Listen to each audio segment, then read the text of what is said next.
Hello, everybody. How we doing? So we should now be broadcasting. I'm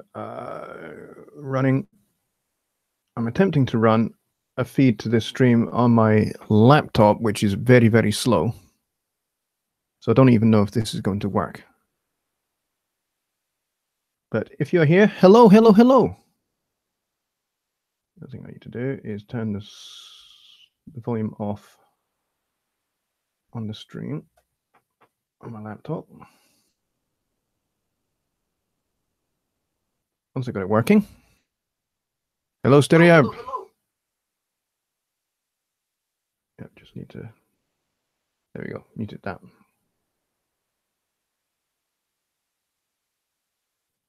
And gosh, we've got a few people coming in already, which is very cool. So we have Stereolab 62 already, Miles McGonigal, Paul Lucas, John Anderson, Bobby Booth, and John Wilkins. Hey guys, how are we doing? I hope we're doing very well today.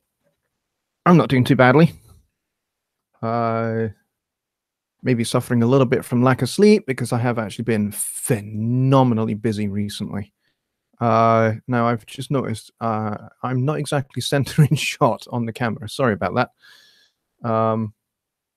Yeah, it's a little bit off to the side. Sorry about that. There is a reason for that. Hang on a second. See if I can get my stream over here in HD. Oh, do I need to? No, I don't need to bother. It's fine. So, how are we doing, everybody? Hope we're all doing well. John Anderson says, "No way, I'm the first one to land." You are almost the first one to land. I don't think you're quite the first one to comment. No, maybe not quite the first one to comment.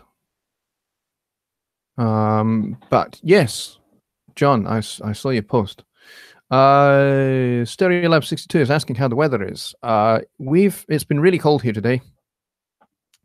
It's been 3 below 0 degrees centigrade for pretty much most of the day, and we've had some snow. We had quite heavy snow this afternoon, which settled for a little while and has since kind of melted and now turned back to ice again. So to say the roads are absolutely deadly is an understatement. They are really deadly, and the footpaths as well. So I was playing bass in church this morning, and I was just like walking like somebody that doesn't know how to walk because I didn't want to slip, because I knew if I slipped, I'd probably land on my ass and I'd probably damage my bass. So yeah, if anybody had been like filming me, it would have looked weird to say the least. So there we go. So that was this morning. This morning's journey to my church, which is the other side of town. No, I'm not in Glasgow. I'm in Edinburgh. Glasgow has a lot more snow than we do. So, yeah, it's it's pretty cold. But the forecast for the rest of the week is that it should warm up, which means all that ice should melt, which is good. I would quite like it if it did. I like snow. Snow is very beautiful, and it's fun to play with my kids in. But I'm not a big fan of it when it kind of starts to melt and then it freezes over, and everything just becomes dangerous, and you can really hurt yourself quite badly, as I have done in the past. So I'll just pull my chair in a little bit. There we go.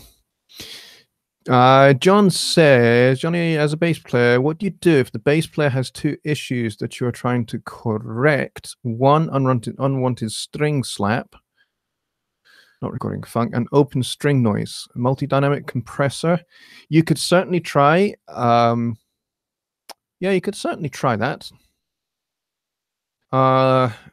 Personally, I would just tell the bass player how to, give them some pointers to what to do to get a clean, crisp, and clear bass tone. That would be my suggestion.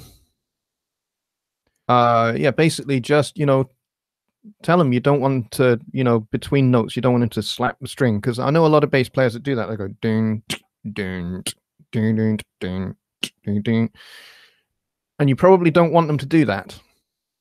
You probably just want them just to stop the string. You get that with with a little bit of practice and some experience. You get not to slap so hard like that. And then your second thing there is and open string noise. So basically when the string is not being stopped, you're saying there's string noise, so it's maybe buzzing. That could be to do with the action of the bass being too low. That's certainly one thing, or it could be that the neck itself is bowed a little. So it could be the bass player's bass actually needs to get set up properly. But as it is, if this is a recording that's been sent to you and you're not in touch with the bass player, so you can't really address that with them directly, then yes, you could certainly try some multi-band compression. It might work, it might not. If you find that spot where that frequency where the string tap is.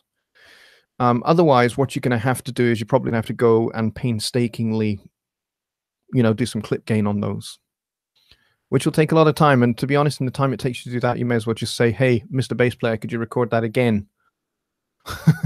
To be honest, that would be my view, John. But good to see you, John Anderson. Thank you for the question. Jeffrey Burst says 18 inches in Utah. Yeah, I'm not sure that Utah gets a whole lot of snow, does it? I don't know. From what I can gather, Utah tends to be quite a dry place. John Wilkins, I should say, says Lipton tea is from Glasgow, I believe. I'm not entirely sure about that. It might be. I know the Lipton family are actually relatives of mine, not direct relatives, but their family are part of the same clan. Well, not the same clan, the same kind of ethnic Jewish tribe. So, yeah, Lipton, Lipsham, both Jewish names, not too far away from each other. John says, you know how bass players are. Can I give you his cell number? It was actually my first thought to talk with him. 6'2", but sensitive. Okay, yeah, I know the type. I'm just a hair under 6'1", and I've been around the park a few times. I've been playing professionally for 26, 27 years. And really, if you're going to make any headway in the music business, you have to have a thick skin, because, not everybody is going to be happy with your first take. And you can't just assume that you're going to nail it in the first take. So, even if you think you've nailed it in the first take, at the end of the day, you're just the musician doing a professional job, and it's up to the producer whether they like what you played or not, and you just have to do what they say. If you're the mix engineer, John, and if you're the producer for the record, then at the end of the day, it's your call. And if the bass player is a sensitive guy, then I don't know, go hire another bass player, or go recommend to the artist another bass player. Who'll come and do a better job. And you just have to do that. You cannot afford in this business to be sensitive about your playing. You just can't. You cannot hold your own playing with that kind of, you can't hold on to it that tightly and say, hey, this is the way I play. You can't do that. You'll never work, because ultimately somebody somewhere on a record date that you play, somebody somewhere is going to say, maybe that's not quite what we're after. And you have to be thick-skinned enough to not take it personally and say, okay, what is it you're after? What is it? What would you like me to do? How would you like me to approach this chart? And, be open to their instruction, be teachable, be humble. If you're teachable and you're humble, you'll go a long way as a musician. So there you go. That's my little rant. Kingston Dread is here, and he's asking Beatrice how things. And she says they are things. I love that. That's a great response when somebody says, how's things? And you say, well, they are things. Love it. Stereolab says big Rocky Mountains in Utah, some top ski resorts. Oh, cool. Well, yeah, top of mountains, yes. Slightly higher altitude, yes, it's going to be colder up there, and you're more likely to get snow up there. But I was thinking more to the to the lower level. But there you go. So I have this stream on my little laptop over here. This little laptop over here that you can't see is possibly the world's worst laptop. It is, let's see, it's got 4 gigs of RAM. It's got a 500 gigabyte hard drive. And here's the best bit. The processor is an AMD, a 1 gigahertz processor. So it doesn't really run the internet. Running the internet maxes this guy out. So, and it's Windows 8.1. And I have basically, I can only have one Chrome tab open to run my YouTube stream on this laptop. But the cool thing is that when I'm in Studio One, which we're going to go to tonight, I will be able to look across over on this screen over here, and I'll be able to see kind of what you guys are talking about and whether you're seeing what I'm seeing, what I'm showing. So that's the plan anyway. And I've got this set to a low screen resolution so that it doesn't freeze up so much. So I've got that set to 360, and I've got the main screen over here set to 1080p. And it means that this one's not really going to freeze up so much. So I can see much more clearly, much more closely what it's like. So there we go. So we are about 12 minutes in. We have 17 people here. That's fantastic. Welcome, everybody, to my Sunday night weekly stream, where we talk about everything and anything to do with recording, mixing, mastering, songwriting, being a session musician, being a composer, being an arranger. I do all of those things and have done for over 25 years. So,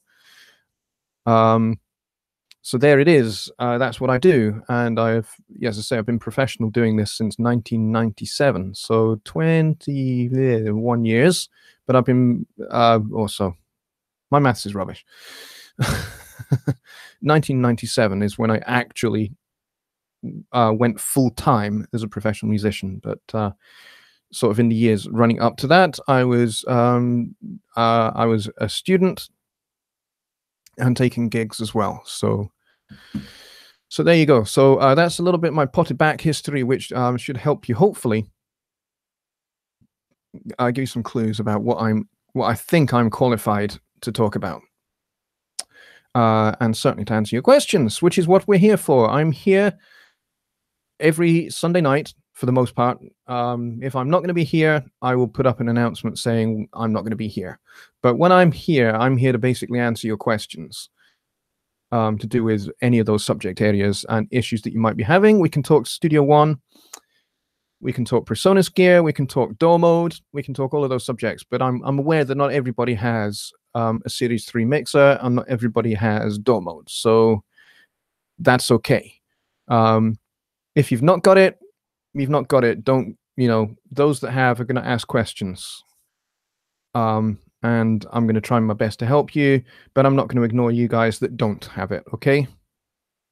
I'm going to address your questions as well. So I hope that is a helpful little disclaimer. I'm trying not to pull the power cable out of my little laptop here because it's going right under my legs right here.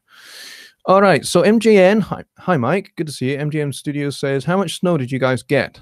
Well, today we got maybe an inch. Not a whole lot. But earlier in the week, we had maybe 2 or 3 that was on the ground for maybe a day and a half. And then it, it kind of went away after that. And Bobby Beard says, I can only run 1 computer at a time on my internet. Wow. So your bandwidth must be really, really tiny. Mine is maybe a hair better than yours. Devices that are currently connected to my network at the moment for internet would be this computer, my laptop over here, my cell phone, my wife's cell phone, my wife's iPad, and my wife's laptop. So all of those devices are currently connected. Oh, and my printer. My printer is a wireless printer, so that's all connected to. Well, it's not the printer doesn't connect to the internet, but it's connected to the network. John Wilkinson. I keep calling you Wilkinson. It's Wilkins. Get it right, Lipsham. Wilkins. He says, I'll add to JL's attributes. Mighty handsome and top shelf. Cool. Can I get a witness? Yeah, you forgot balding, John. You forgot balding. Deirdre said my computer just stopped connecting. Oh, I'm sorry to hear that. Stop connecting to what? To your network or to the internet? Are you writing these comments on your phone, I'm guessing? Ray Hunt is here. Hi, Ray. Good to see you. Says, heading off to bed, working midnights this week. Oh, I'm sorry to hear that. I won't ask you about the door. Well, Ray, we can hook up when you're able to, or you can watch the replay of this, if it'll help you. Enjoy your night shifts. I hope they go well and you're not too busy. Kingston says, I just realized I have door mode on my Behringer X32, seamless operation, so I'm not immediately having to go out and buy the Studio Live just yet. Yeah, there are some devices like Johnny Gibe had that Tascam unit, 24 channel controller for a while, which it's not exactly door mode. It does control Studio One in the same way that the fader ports do.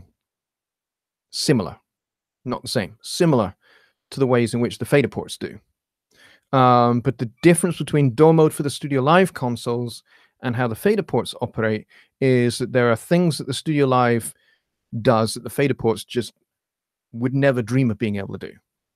So, there's a lot of depth of features in the Studio Live that are fully workable. And they're a little bit more intuitive. My opinion, the Studio Lives with door mode are a little bit more intuitive than the fader ports are.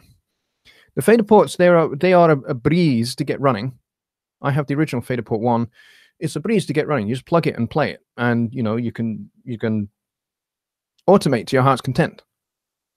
But you haven't got a touch screen. You can't clearly see. I mean, you've got these tiny little scribble strips on the fader ports at 8 and 16. And they give you an idea of what's on what channel, but you can't quite go into some of the depth that you can. Like, I mean, on the Studio Live, for example, in door mode, you can add plugins, you can set up a send, you can create buses, you can do all of that. And you can arm tracks for recording and everything else. So you can do those kind of things that I'm not really sure you can do those on the fader ports, to be honest. John says, can I ask another question? I'm not clear on the signal chain from the Studio Live input to Studio One. It looks like it's input gain, then Studio One. Any EQ is done in Studio One and the fat channel is then bypassed. You can actually use the fat channel that is native to the Studio Live for functionality in the fat channel in Studio One. You can actually do that. You can print from the DSP fat channel on the mixer into Studio One. So if you've got EQ, it's the same fat channel in Studio One as it is on the Studio Lives. Okay, that's the reason why the fat channel XT was created. It was created so that it would be exactly the same as the one on the Studio Live consoles. Deirdre says, it stopped connecting to the internet. The Comcast guys don't have a clue. And neither do you. Well, I'm sorry to hear that, Deirdre. If you're watching on a cell phone, that's great, but just be aware that it will use up your data allowance, I guess. And just be careful about that. Feel free to duck out, and I'll maybe try and hook up with you offline, or maybe on Facebook or something. Or you could email me some questions if you've got them, Deirdre, if that helps you, and I'll just send you back some emails, replies. Okay, so I hope that helps. So yes, so you can print the fat channel DSP into Studio One.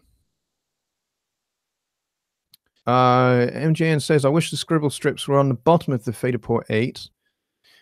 Yeah, I can see why you would want that. That would be a little bit more traditional console. Yeah, for sure. I mean, on an SSL console, you would literally put your strip underneath your faders, not kind of at the top of your faders, at the top of your channels. So I can totally get that. Under the faders will be easier to see. Yeah, I totally get that. Absolutely. Unfortunately, since the they are built, they are made, there's not really a whole lot can be done about that, I'm afraid. But that is a great idea.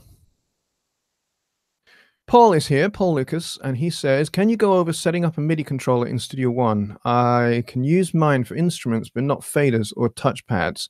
Now that's not something I really know too much about, to be honest, because I have a very old MIDI controller here that basically is just a synth, basically. It doesn't have any faders or touchpads or anything like that. So, to be honest, I hooked this up old school, just like I did 25 years ago when I got it. um, it's just an old school MIDI cable straight into the back of my fader, not my fader port, straight into the back of my audio box. And that's what we do. And that's how that works. So I don't really know about how you map stuff in Studio One. There is a way to do it. I believe Johnny Guy actually has a whole bunch of videos on mapping touchpad to Studio One. So best go and check his channel out and look for those videos is what I can suggest, because he knows more about that stuff than I do. So yeah, mostly because he's been using Studio One in that way a lot more than I have. D-Sound Recording Studio is here. I believe that's a new name. Welcome, good to see you. And they say set it up as a controller. Yes, yeah, definitely set it up as a controller. In the I think it's in the start page. Let's go and take a look. I think it's the start page where you go to configure external devices, I think, from the start page. Or yeah, configure external devices, I think, is where you go to. Pretty sure that's where you go. Let's go look.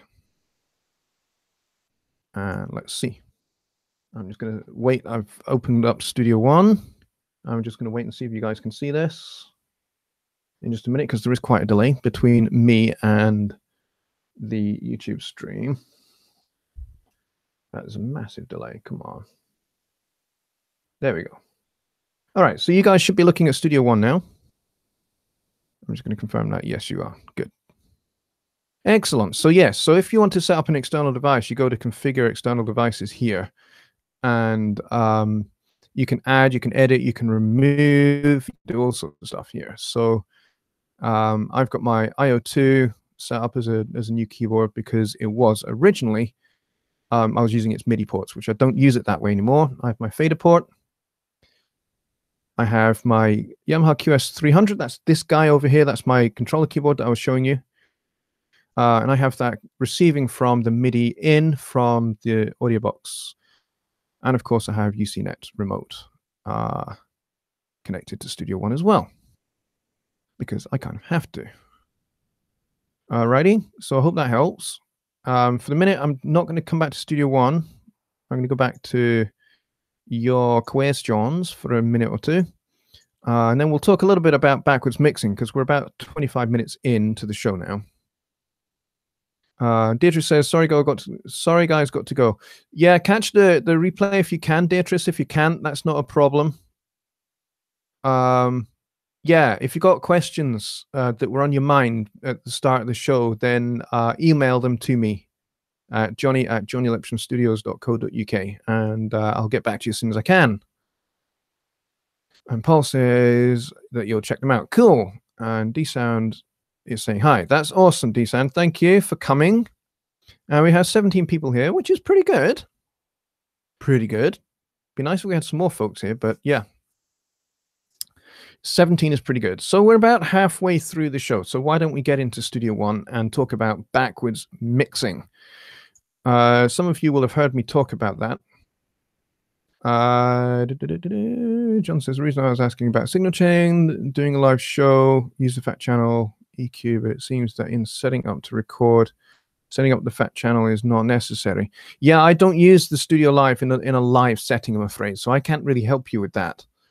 But you could maybe, you could probably go to the Studio Live forum, actually, And I'm pretty sure the Studio Live Series 3 forum, you could pretty much go there. Yes, there's the dual mode forum there as well, but you know, it has its own forum as well. So you could probably go see if there's any articles about that there. I'm sure there probably are. It wouldn't surprise me. And I'm pretty sure there are some videos actually that Ray, my good buddy Ray Tansen at Presonus, did on using the Studio Live console when it was first launched. So he did a whole series of videos, which were really, really good, by the way. I've been watching some of those because I'm still not very familiar with this device. I've only had it since November. So I'm still learning it and finding things out about it. So I'm not the authority on the Studio Live consoles. You know, I'm a bit more of an authority on DAW mode because I've been testing it, but I'm not really an expert on the actual console itself. I basically just use it for what I need it to do, which is control the Studio One fundamentally. So sorry, I can't really be much more help than that, John. Do apologize. Alrighty, so let's get into some Studio One backwards mixing. I nearly went into a Birmingham accent. There's what they talk like in Birmingham, in the Midlands of England. You talk like that. I'll not embarrass myself any longer. Okay, I need to share my screen, and I'd forgotten to do that. Come on. Share screen. Alrighty. Hopefully, in a second, you should be able to see Studio One, hopefully. So I'm just going to wait for that to happen for you guys because there is a delay of maybe 2 or 3 seconds. Maybe 4 or 5 seconds, actually. Sorry about that. And John says thanks. Well, you're very welcome, mate. So I'm now looking at my screen on my little laptop so I can see the chat whilst we're doing this. So backwards mixing. I don't know if any of you guys are familiar with backwards mixing or not. But it's something I've been doing for a lot of years. When I was shown it, maybe I've got to say 7 or 8 years ago. I think I was taught how to do this because my previous method, I would start from left to right. I would basically go right. And in fact, I would set everything up so I had the drums at the extreme left and everything else going all the way, finishing up with a vocal at the extreme right of the mix. And I would just start kick drum, kick in, kick out, snare drum top, snare drum bottom, hi-hats, and then I'd go tom 1, tom 2, tom 3, tom 4, tom 5, whatever, and then overheads, and then I'd get into all the other instruments, and then I'd get to the vocal. And that's how I used to do it. I kind of don't do it that way anymore and haven't done since, as I say, maybe 7 or 8 years. And so let me show you how I've done a video, I think a couple of years ago, called My Approach to a Mix. It's an okay video. It's not one of my best videos. But it's not bad. And, you know, a lot of people have watched it. It's had a few thousand views. Yeah, Paul says, I like to start at the mix bus. Yes, that's exactly where I start. And that's essentially what backwards mixing is all about. Bobby Booth says, I tried it, but it felt a little awkward. Well, you know what? The first time you do it, it will feel awkward because it might appear to you to be counterintuitive. You would think, oh, I'm just going to start with the individual channels and then, you know, I'll add buses where I need them.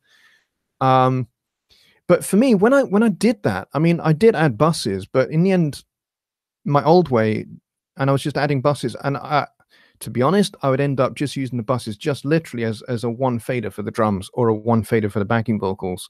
I wouldn't really use them for processing or anything. And I realized that actually I started to use a lot of plugins in a mix, lots and lots and lots and lots of plugins, and I'd wonder why my CPU was getting bogged down. And why I'd end up having to print tracks all the time. And it wasn't because I didn't have much RAM or a particularly fast computer, but, you know, I had actually a reasonably fast computer for the time. You know, we're talking 8 years ago. And I was very much a Cubase evangelist at that time. And so, and then this very, very good friend of mine said, you know what? Why don't you start at the mix bus, have everything routed to buses? So your vocals to a bus, your backing vocals to a bus, horns, guitars, keyboards, bass, drums, and just basically do some broad processing on each of those. And then, try and sculpt the majority of your sound at this end of the mix. And then, kind of like you're using a lot less plugins for a start. And then you're kind of, you only go over onto the individual tracks if you really feel that there's something that's still sticking out. And you might find, oh, there's a little kind of weird resonance at 350 on, backing vocal 1. Well, that's fine. You just grab an EQ, you stick that in, and you deal with that. And that's the only thing that EQ is doing on that track. It's a lot less processing. And actually, what I found that the more I mixed this way, actually, the less awkward it felt. And I found actually that I would get through a mix faster as a result. And I was actually happier with the overall mix because I was being broad most of the time with my processing and not necessarily completely specific. Unless I had like a lot of guitars that I needed to separate, in which case I would do some broad sculpting of the overall sound of all of the guitars together on a guitar bus. When I'm happy with the overall sound of how all the guitars sound together, then I would go and do some complementary EQ, which basically means kind of if you boost on one guitar at 450, then on the next door neighbor guitar, as it were, you would cut at that same point. And you kind of you're doing a jigsaw puzzle. You're making all of these pieces interlock and fit together, and you're using EQ to do that. And that's really essentially what EQ is for. Yes, EQ is fantastic at clearing out unwanted stuff, and it's really good at helping shape the tone of your instruments and the elements of your mix. But EQ is also fantastically useful for helping you to slot different elements of your mix together. Kind of making each one of those guitars, if you've got like 7 or 8 guitars, and sometimes a song will have 7 or 8 guitar tracks, and those 7 or 8 guitars might actually be playing all at the same time. Well, imagine your end user, the person who buys the record, puts the record on and then goes, into the kitchen to go make lunch or go make dinner or whatever. Well, by the time the sound from the speakers in the lounge bounce around the lounge, bounce along into the kitchen and hit that listener's ear as they're standing at the stove, that sound has collapsed to mono, because that's just the way acoustics is. That's just acoustic principles 101. Anything that comes out your speakers will reflect off surfaces and be absorbed by materials in the room along the way, and by the time it gets to your ears, it's likely going to be mono. So if those guitars are not kind of properly separated, then what will end up happening is 1 or 2 or 3 or more of those guitars will eventually, by the time the music gets to the listener's ear, will be lost. And so, there'll be elements of the mix that just the listener never hears, unless they're sat exactly in the the apex of that equilateral triangle that we talk about. So how does that relate to backwards mixing? Well, for me, sculpting the broad tones of each section of my mix is where I get 80, 85, 90% of my mix done. And then, as I say, complementary EQ would happen over here. Like, the piano and the Fender Rhodes. I'm boosting in a slightly different place here than I am over here. On, the piano's slightly different to the Fender Rhodes. They're similar kind of instruments. So, I want them to separate out. So that's why I've got some EQ here. But as you can see from my horns, all I've got here is just a high-pass filter, because they don't really actually need that much. Because I recorded these, I happened to capture them surprisingly very, very well. And so, all they needed was, just a little pull out of 500, a little pull out at 2.5K, and then, a little boost at 5K. Excuse me. And, a further high pass filter here. And, the horns sound great together as a result. But yeah, so this is kind of where it's all done. And this is why you find my delays and reverbs being done at the buses. I could do, oh, whoops, I didn't mean to do that. I really did not mean to move the piano. There we go, put it back. I was being careless with my mouse. I needed to drag that across. There we go. So I could have done that over here. And as you can see here, backing vocals, lead vocals, nothing. No plugins. None. And that's okay. If they sound great, just with the bus processing, and all I've done really, high pass filter, little pull out of 660, little boost at 2K. Rarely do I boost at 2K with a vocal, because vocals can be harsh at 2K. But I did a little one because it kind of needed it. And I think that was more to do with the mic that I recorded with than anything else. So I hope that's all helpful. Let's see. Dick Recordio says it's a method coming from live sound using buses instead of 50 faders. You deal with 10 or less. Yes, exactly. And it works in the studio just as well as it does on a mixing console. My good friend Dave is here. Hey, Dave, how you doing? Dave from Home Recording Made Easy is here. He says, hey, everyone. Paul Lucas and MJN are greeting him. Fantastic. And John Anderson says, would this help with getting things to fit better? I found that I had a vocal sound great on its own, but in the mix didn't sit, and I had to re-EQ. It certainly does. And this is where mixing in context is really, really important. The solo button, for the most part, when you're mixing, is your enemy. You want to avoid using it as much as possible. I use the solo button very, very little. I will use it to check something sometimes. For example, if, like what you're saying, there's like a resonant frequency or something in, say, this second backing vocal part here. When I'm listening in context, nowadays, these days, my ear will hone in and tell me it's BV2. That's where the resonant frequency is. And I just need to go pull it out. But, earlier on, when I'm still developing my craft, but earlier on in my development of my craft, I shall say, I would then, I'd go, okay, it's one of these guys, one of these vocal tracks. So I would solo and I would find the one and I'd hit the solo button. And then I would play that particular backing vocal, and then I'd boost, sweep, and destroy, and then come out of solo mode, check how it sounds in context.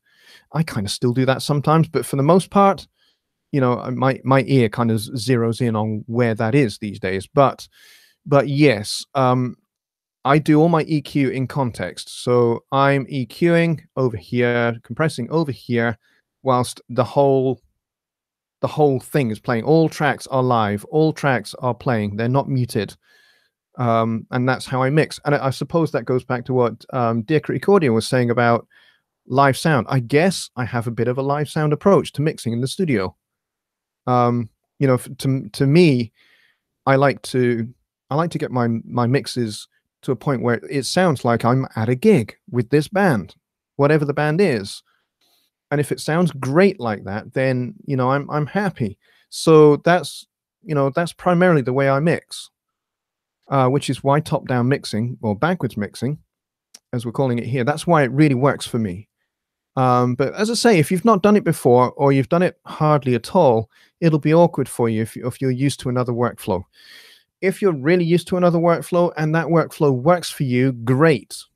Keep at it, keep growing, keep developing that craft, keep honing it and making it work better and better for you. You don't have to do backwards mixing.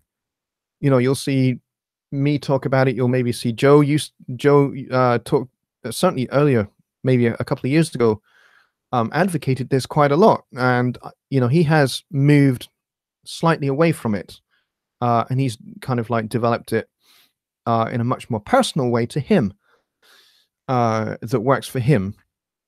He's not strictly a backwards mixer now, unlike he was maybe 2 or 3 years ago. And so he's kind of tailored that whole idea and made it his own. And really, to be honest, that's what I would suggest.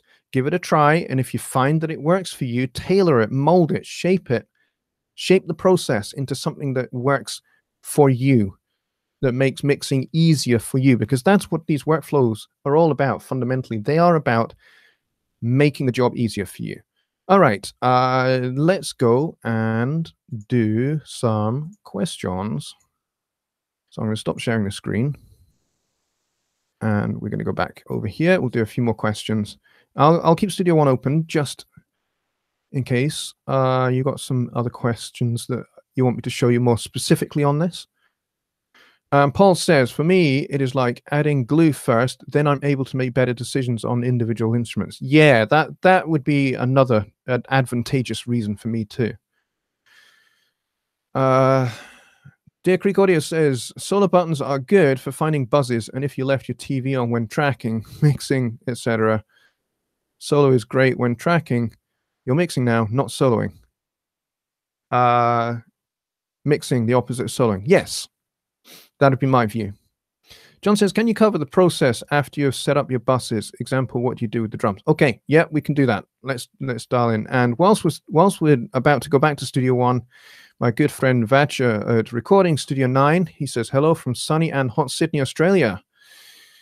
You know what, Vacha, I was watching the One Day International coming from the Sydney Cricket Ground, and I know that that's where you stay, so I was watching that, and I was thinking of you as you were there. It was a great match, by the way. England won by 16 runs, so they win the one-day series. Yay! So there we go. I thought I'd get that in there. I know you're not necessarily a cricket fan, but that's okay. All right, let's go back to Studio One. And I want to go back to my Google Hangouts. And I want to go back to sharing my screen. This is the thing with Google Hangouts. You have to do this every darn time.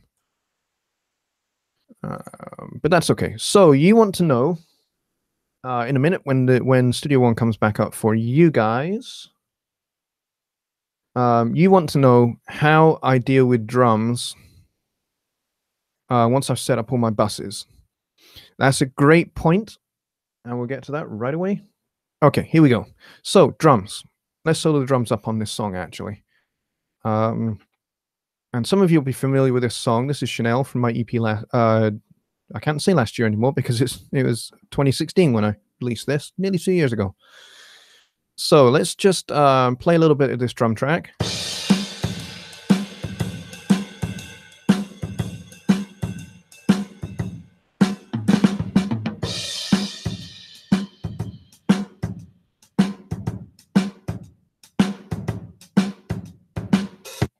Okay, so now you've heard a little bit of these drums. I should tell you a little bit about these drums in this specific example. In this specific example, these drums, if you are, by the way, if you are a member of learningtomix.com, you will have mixed this song because it was the first song of the first month that Learning to Mix was running. So hopefully you would have seen that live stream from back then, if you're a member. If you're not a member, that's okay, that's cool. A whole bunch of people got to mix this, and actually it was really, really cool listening to how different people approached this song. Because it's not an easy song to mix. Even though it's only got 14 actual audio tracks, you're probably thinking, hey, that should be easy. Well, yeah, it's got it's got some fun elements to it. So let's start with these drums. What makes these drums unique is that they were actually recorded on a real drum set. It is a real Ludwig 1962 drum set with mostly Zildjian cymbals. However, the drum recording, the performance was great. The actual quality of the recordings sucked, and I was deeply, deeply disappointed. So what I ended up having to do was find a drum set exactly like that drum set that we used, which is the Ludwig 1962. So I managed to find a sample set of that Ludwig drum set, and it sounded really, really, really close. So, but fortunately, in the drum software, the drum sample set, I should say, because it wasn't software, it was just a sample set that I found, I could tune some of the drums. So I tuned them so they were almost an exact match with the real drums. And then what we did was we just did drum replacement. We replaced all of the drums. And then when I did that to save on some processing power, once I was happy with the sound, I bounced them to a stereo track. And that's what you guys ended up with here. So that's what we have here. So we have just a stereo track. Now, ordinarily, if I didn't have that, if I had multi-track drums out onto over here somewhere, I would treat the whole drum set overall over here on my bus to dial in the overall sound of the drums, and I'd get them as close to near darn perfect as I can, and then I would start go hunting for any particular issues with each of the elements of the drum set. So I'd start with the kick, and I'd gradually unsolo all of them until I've got the whole drum set, and I'd just hunt for issues. And I'd constantly reference back to how that sounds in the context of the whole mix. So, you know, I might be soloing just for a second or two, and then I'd be hearing it back in context, and then going and EQing a little bit and listening to it in context. And if it doesn't need it, if I find that actually the sound that I get at the bus is the sound that I want, then I leave it. I don't do anything else. There's no rules that say you have to have an EQ and a compressor on every element of your drum set. You just don't. You don't have to. If the sound is good enough at the bus, keep it that way. Don't don't put an EQ on something because somebody says you should. Don't put an EQ on a track because convention says you should have an EQ. Or you should have a compressor on a track. If it doesn't need it, don't do it. That way you avoid over processing. And you know, a lot of folks, when they're starting out, they will slap an EQ on, they'll slap a compressor on, and they'll put these on every single track, every single channel, until they've got an EQ and a compressor on everything. And then they wonder why, when they get to the end of their mix, it just sounds really, really heavily processed and not necessarily as natural as it could. And that's possibly because you've done a little bit too much where it wasn't necessary. Use your discernment, use your judgment. Does it need it? Does it really absolutely need it? Does it sound fine on its own? If it does, leave it. It doesn't need any more processing. If you happen to get a whole bunch of fantastically perfect sounding recordings, you don't need EQs and compressors. You can just do a static mix and print it and call it done. Maybe splash a little bit of reverb around and a little bit of delay around, but yeah, just call it done. A little bit of mixed bus processing, job done. And you've mixed that song in 10 minutes. You send it off to your client and they are very happy with you. Okay, let's have a look at what you guys have been saying. Thatcher says, nice to know I'm remembered on good occasions. Yes, of course you are, mate. Yeah. And, you know, it's funny, anything that I see coming up about Sydney, you know, I go, oh, yeah, my mate Thatcher lives there. I'm just trying to scroll up a little bit. And on this little laptop, it's a little bit slow scrolling. Sonar doesn't have VCAs, so I would just use regular stereo bus for grouped instruments. So I'm not sure when to use a VCA and when to just use a standard stereo bus. Great question, Paul. A VCA stands for volume controlled amplifier, which is why when you look at them in Studio One, in fact, let's do one. I've not done one in this mix before, but let's do one. Let's do a VCA for these guys. Add VCA for selected channels. Okay, great. So a VCA basically is just a volume controller. That's all it is. You have no inserts, you have no sends, you have no nothing. You have a special red fader so you know it's a VCA. So now that I'm on this VCA, When I pull this VCA down, anything that is connected to it, and you can probably hear the motors of my mixer wearing away a little bit. What happens is a VCA will pull these guys up and down relative to their position. So if I pull these guys all the way down, but if I put them all the way back up to near 0, you can see that there's like basically a 1 dB difference between these two. And pretty much that's how they work. Okay, so I'm going to remove this. I can remember how to do it. There we go. Remove. Boink. There we go. All right. So let's say I did the same for these horns. So let's select all of these horns. Let's go add VCA. There we go. There's the VCA. I'm just looking to see where that is on my mixer. There we go. It's on channel 11. Thank you, Mr. Mixer. Let's take a look at these relative positions. So we've got -7, -6.5, -7.4, -8.1. So they're all kind of like roughly a dB or so apart. Okay, so if I pull down this VCA, you can see they're all roughly at the same kind of level. All right, you see how that works? So it's relative. And this VCA is just controlling all of these guys. Okay, so that's what a VCA does. It just controls. It just controls the volume. So you can do things like fade outs. You can automate this guy.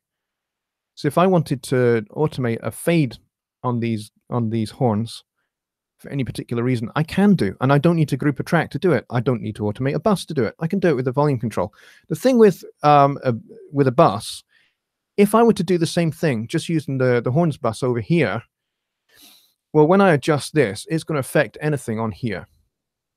Okay, so this isn't outputting anywhere. Okay, this is just controlling these guys. It's just literally just controlling these faders. It's not outputting any audio. Whereas this does have audio passing through it over across to the main. Okay, so I hope that that is helpful. Okay, let's go and have a look and see what else we've got. John Wilkins says, did you say that you replaced a real Ludwig with a sampled one? I did. I was forced to. The quality of the recordings was rubbish. And I had, but the performance was great. The actual performance that my drummer got was fantastic. And I really liked it, but I didn't like the sound of the drums. So I basically took his performance and put it onto a different drum set. Essentially. Vatcher says VCA saves you selecting all the tracks as a group and adjusting them. That is correct. Paul says, yay, I'm looking forward to using VCAs. Well, very good. And Deer Creek Audio says, plus VCA are the only channel with a red fader cap. That's also very true. So yeah, so that's VCAs and the difference between them and the bus and grouping channels.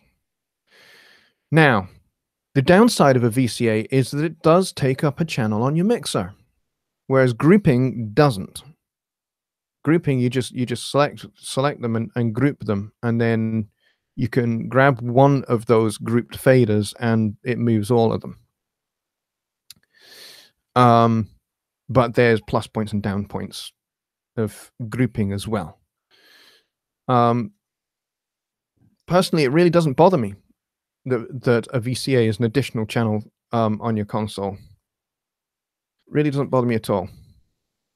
All right, so there we have that. I hope that is helpful.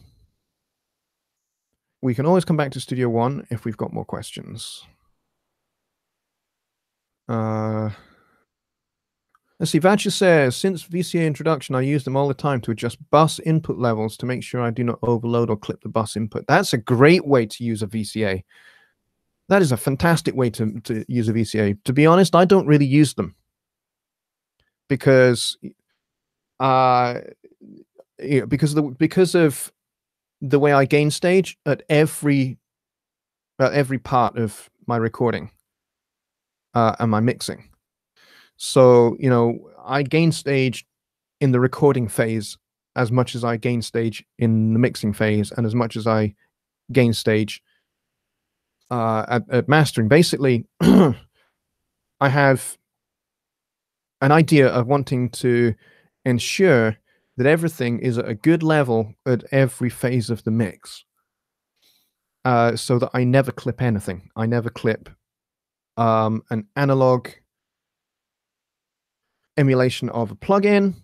I never clip an input channel. I never clip the mix bus. I never clip a bus channel. I never clip anything. I haven't clipped in years. It's been a long time since I've seen the clip light come on, believe me. And, you know, that's because I gain stage at every part. You know, all my recordings are done to -12 dBFS. All my gain staging and mixing is the same, so on and so forth. And I'm aiming for my final output to peak when I finish my mix. It peaks around about -6. So there you go. John Anderson says, still a little confused on where you start to mix after the buses are set up. Do you start with the drums, then instruments, and then vocals? Yes, sorry, I probably didn't fully answer your question there. That is correct, yes. I start with the drums, and I add the bass, I add in the keys. Basically, I start with all the faders down. All right, let me back up. Let me give you my whole mixing process. I may need to share the screen again. We've done this, I don't know how many times now.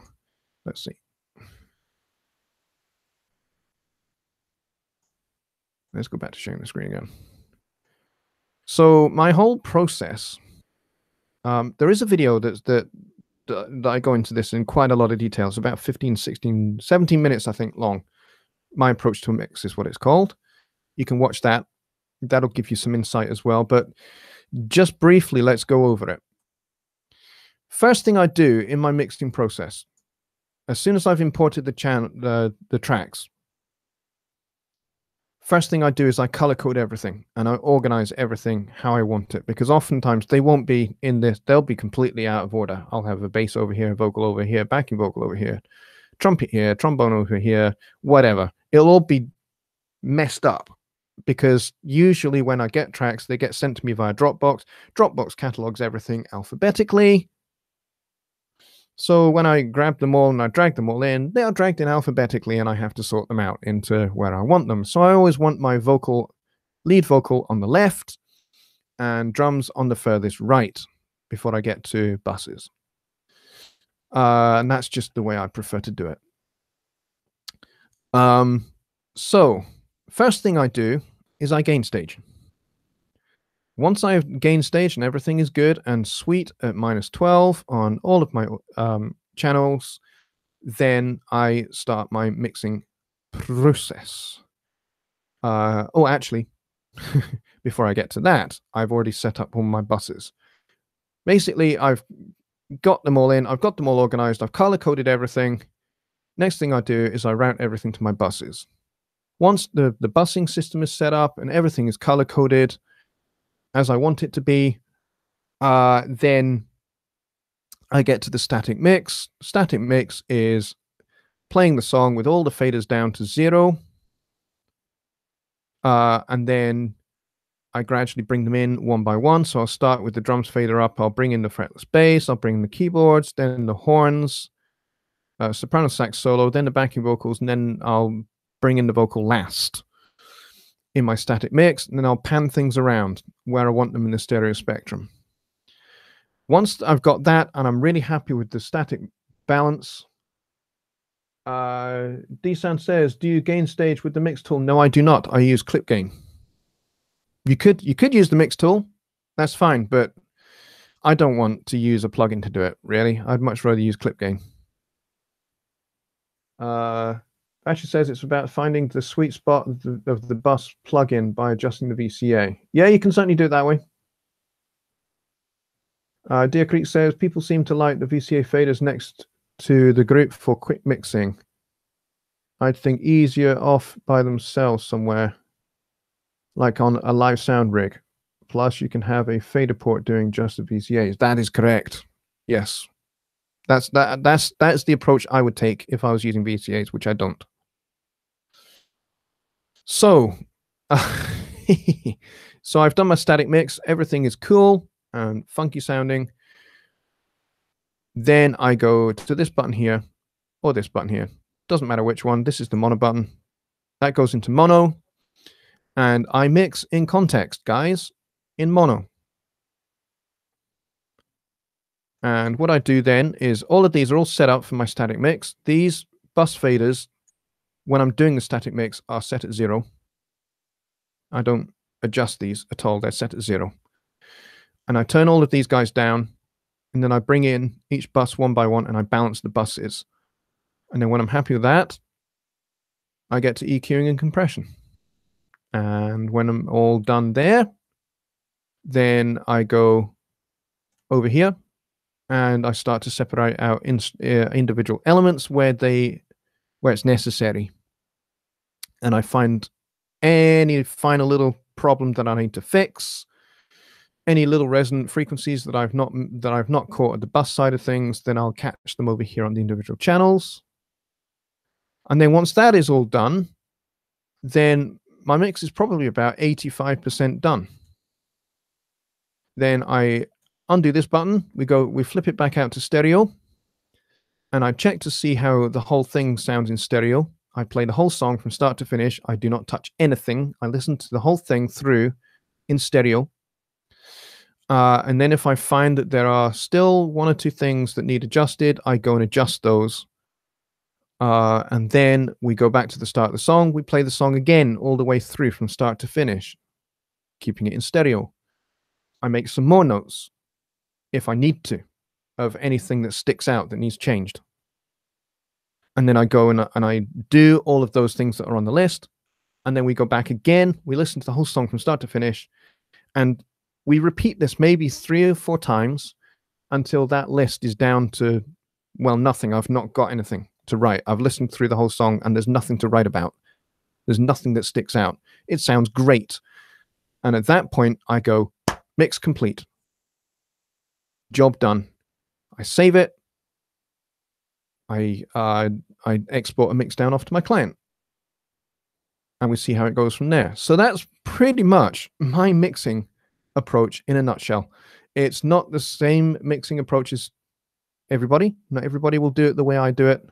This is just the way that I've evolved doing it over maybe the last I would say the last 7 or 8 years I've been doing it this way. But, I'm always open to somebody showing me, hey, there's another way to do it. Why don't you try doing this? This will finesse what you've got going on. This will speed that little bit of your process up. Absolutely. If people have got suggestions, I'm all ears. I will take all suggestions that is going to make my mixing workflow faster. Let me just take a little break for a second.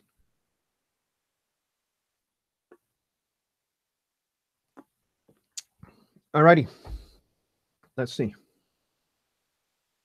Deer Creek says Sonar had a gain knob, kind of like a trim pot on a large format recording desk. That would be quicker in Studio One, maybe in 4.0. You never know. You never know.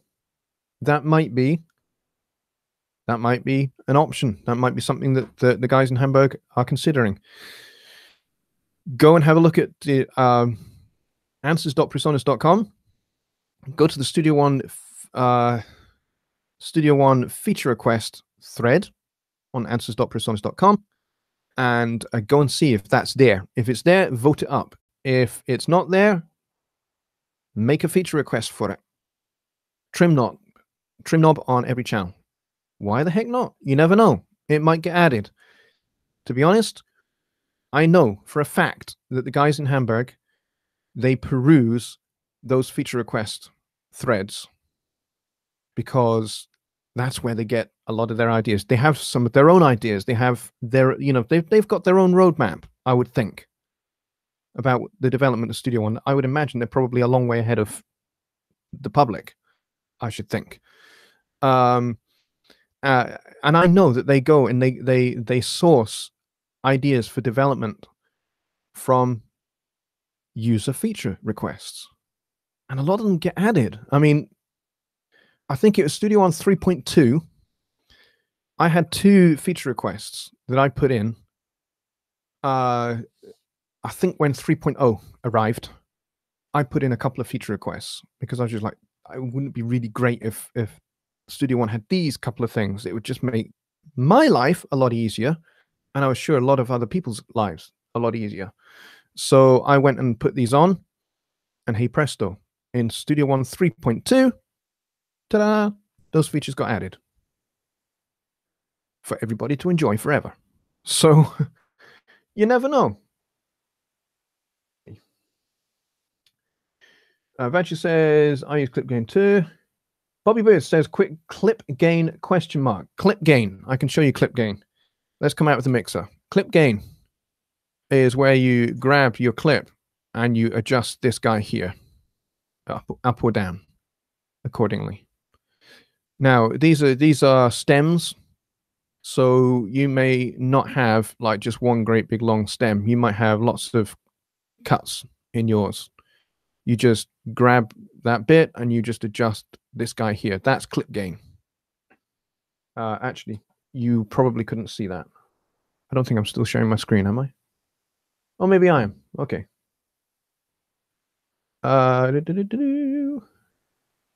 Dickery says the gain knob, of course, was first in line and the faders last in line. Yes, that would be correct. At what point do you add in effects? Pretty much towards the end. I do reverbs and delays towards the end of the mixing because as far as I'm concerned, all of the processing bit, all of the hard work, the actual engineering bit is done. Then I get to reverbs, delays, any event effects that need. I can just be creative at that point. Event effects, automation, those kind of things, for me, those are creative decisions. That's kind of like the artistic license. That's kind of the presentation of your food. If your mix was food, if it was a cake, then this is kind of like putting the dusting around the edge of the plate. This is putting a little cherry on the top, and that kind of stuff. That's where reverb and delays and event effects and automations, that's what those are all about for me. Those are all the enhancements that just make the mix come alive. So that's pretty much my last phase of my mix. Once I'm sat there, I'm going, yep, I've just done my last playthrough. There is nothing on my list. Great. Now I can get to reverbs, delays, event effects, all of that fun stuff, and automations wherever they're needed. What is your opinion of PG Tips? I don't want to piss off the guys at PG Tips. Deer Creek Audio says, how big was the feature request for the GUI change in 3.5? It was pretty big. But there were lots of different things that made up all of the changes that you got in 3.5. 3.5 was a massive thing because it delivered something like 60 new features and developments to the GUI. So it wasn't just the GUI that got changed in 3.5. A whole bunch of other processing options were added, particularly to the project page. You got different loudness metering for a start. They improved the project page. In fact, the project page was practically redesigned. It looks fantastic. And as I say, you got a whole bunch more metering options that are going to help you ensure, if your music is going to go on a streaming platform, then you need to know what their loudness normalization standards are. What do they conform to? Do they conform to EBU R128, which is the European Broadcasting Union standard, which is, I think it's -24 LUFS for loudness. In America and Canada, it's A85. In Australasia and Japan and places like that, it's I think it's OB15. And they are -23 LUFS, A85 in America and No, and Canada is 23 LUFS as well, minus 23 LUFS. So all of that was added to 3.5, and I have an extensive series actually on this very channel, which is called, imaginatively titled, Studio One 3.5 series. Could have come up with a better name than that, maybe. But yeah, go and have a look at that, because I show you the project page in detail. I had to take 2 videos to do it. And I did a video on all of the changes to the level meter, mixer undo. In fact, well, it's not really mixer undo, it's everything undo. It's the great thing. So Deer Creek says 3.5 is your first version because you are a cake refugee. What, you mean you've walked away from cakes? Oh, sorry, I get it. You're a cakewalk sonar refugee. Okay. Paul Lucas says, I actually prefer the way Studio One gains down on the clip and shows the actual volume on the WAV file. I agree entirely. Bobby Booth says, got it. I just use the gain in the inspector. That is definitely one way to do it. However, as Paul says there, if you're looking at the waveform, you can actually see the adjustment you've made. Whereas if you're doing it in the inspector, you have to then close the inspector to go look. And then reopen it to go back and do it. It's maybe a little bit of a clunky way to do it. But if it works for you, Bobby, then keep doing it, buddy. Deer Creek says, Lucas, yeah, that is nice to see a relative volume with the visual wave file. Yes, I agree. Low latency, yeah, that was a big deal. Big deal. And it was a huge feature request. In fact, I believe that feature request had been there for quite a long time as well.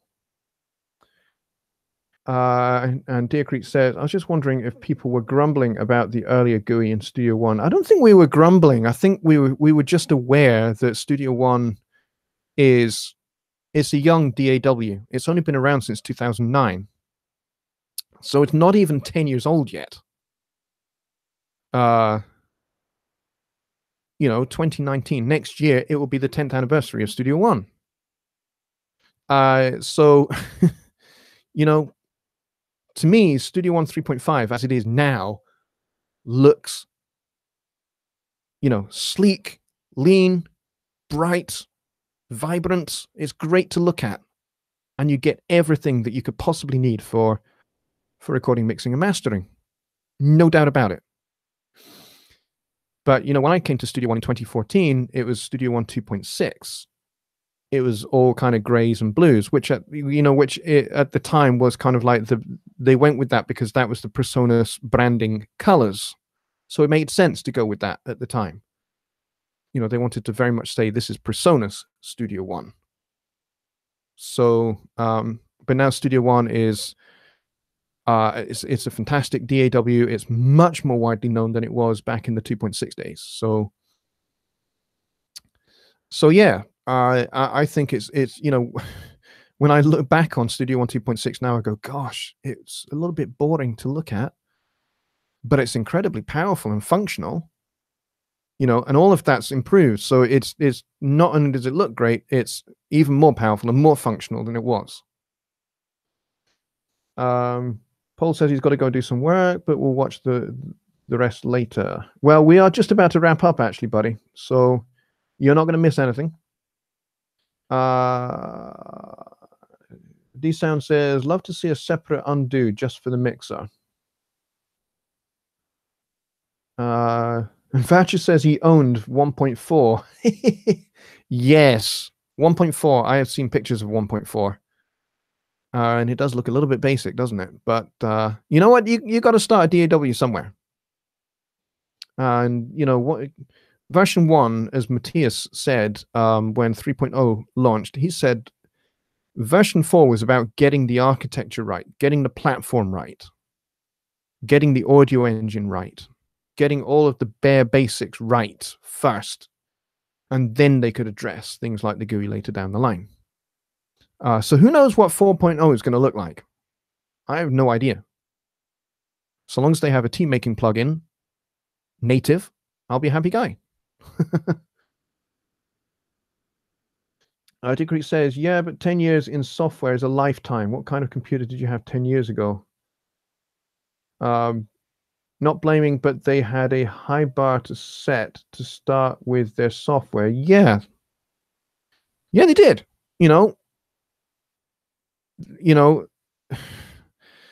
Personas came to the DAW game pretty late, to be honest. I mean, Cubase, Sonar, Pro Tools, Logic, those are the guys that have been in the game the oldest. They've been in the game the longest. They have a lot of legacy. They have a lot of experience. Now, the interesting thing is the guys that built Studio One are all pretty much ex-Cubase guys.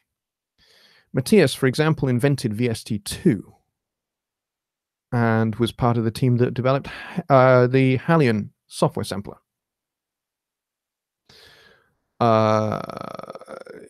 And was also on the development team for Cubase SX3, which I used extensively, by the way. Thanks, Matthias. Didn't even know you're involved in that until recently. So they're mostly ex-Cubase guys. So they've been in the software business for a lot of time. But they wanted to make Studio One distinctive, and rightly so. Alrighty, I'm gonna stop sharing the screen now. And I'm going to go back to just the standard screen over here. And I've actually let this overrun a little bit, guys, because we should have finished up 15 minutes ago. But you know what? You guys have been asking some great questions. It's been really cool.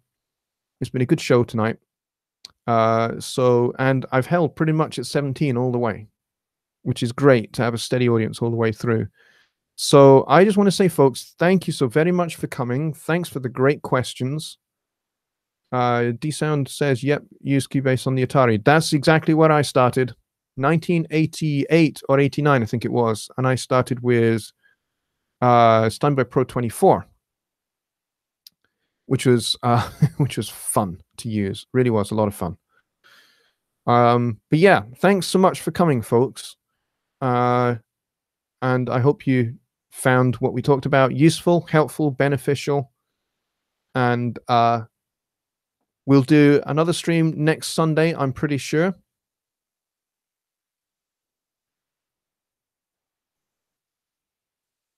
Sorry about that. Deer Creek said Fat Mike, and for some reason YouTube flagged it. I don't know why.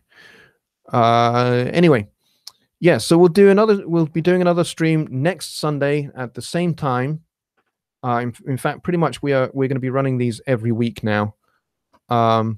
Because you guys seem to be finding them useful. And if my live streams are helpful and you know folks that have not been on them, then please spread the word, share the live streams around if you think they're really helpful. And I will see you guys next week, and I will be on the Songwriting Simplified podcast live stream on Wednesday with Jonny. We're going to be going back into music history and recording history. So we'll be back into songwriting history again. You guys seem to be finding those really, really valuable and helpful. So we will keep going with those until you guys tell us that it's getting boring. All right, guys. So until Wednesday, take care. Bye for now.